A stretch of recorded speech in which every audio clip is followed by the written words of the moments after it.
యాదాద్రి భువనగిరి జిల్లా వార్తలు ఒకసారి చూద్దాం. ధాన్యం కొనుగోలు జరపాలంటూ ఆత్మకూరియం మండల కేంద్రంలో ధర్నా నిర్వహించారు అఖిలపక్ష పార్టీ నేతలు. యాదగిరి టు ఆత్మకూరియం రహదారిపైన ఒక్కసారిగా ధర్నా కూర్చొని ప్రభుత్వం యొక్క నిర్లక్ష్య వైఖరిని ఎండగట్టడం జరిగింది. ఆత్మకూరియం మండల వ్యాప్తంగా 20 రోజులుగా ధాన్యం కొనుగోలు జరపక ఎక్కడికక్కడ కూడా కుప్పలు తెప్పలుగా ధాన్యం అంతా కూడా పేరుకుపోయిందని కూడా నాయకులు ఈ సందర్భంగా ఆగ్రహం వ్యక్తం చేశారు. అకాల వర్షాలు వస్తూ ఉన్నాయి, వడగళ్ల వాన వస్తూ ఉన్నాయి. ఎక్కడ ధాన్యం అక్కడ తడిసి ముద్దవుతూ ఉంటే ఏ ఒక్క అధికారి కానీ ఏ ఒక్క ప్రజాప్రతినిధి కానీ పట్టించుకోవట్లేదంటూ కూడా రైతులు అక్కడ వాపోవడం జరిగింది. ఇప్పటికైనా సరే ధాన్యం కొనుగోలు వేగవంతం చేయాలి.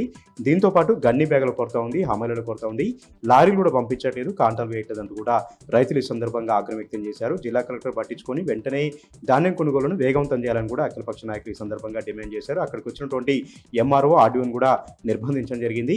ధాన్యం కొనుగోలు జరిపేంత వరకు కూడా మేము ధర్నా చేస్తూనే ఉంటాం కూడా వాళ్ళు భీష్మించి కూర్చున్నారు. ఎట్టకేలకు ఆర్డీఓ ఇచ్చినటువంటి హామీతో ధర్నా విరమించారు. మరొక 24 గంటల పాటు ధాన్యం కొనుగోలు ప్రారంభించకపోతే జిల్లా బంద్ కూడా పిలిపిస్తామని కూడా అఖిలపక్ష నాయకులు ఈ సందర్భంగా అల్టిమేటం జారీ చేశారు.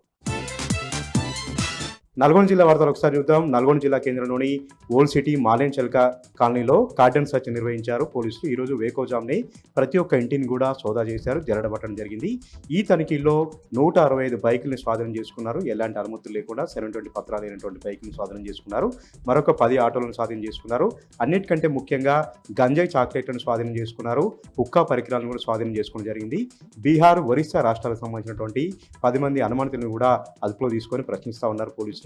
ఎవరైనా అనుమానితులు ఉంటే, మాదక ద్రవ్యాలకు సంబంధించినటువంటి కదలికలు ఉంటే వెంటనే పోలీసులకు సమాచారం అందించాలని కూడా పోలీసులు ఈ సందర్భంగా ప్రజలకు విజ్ఞప్తి చేశారు.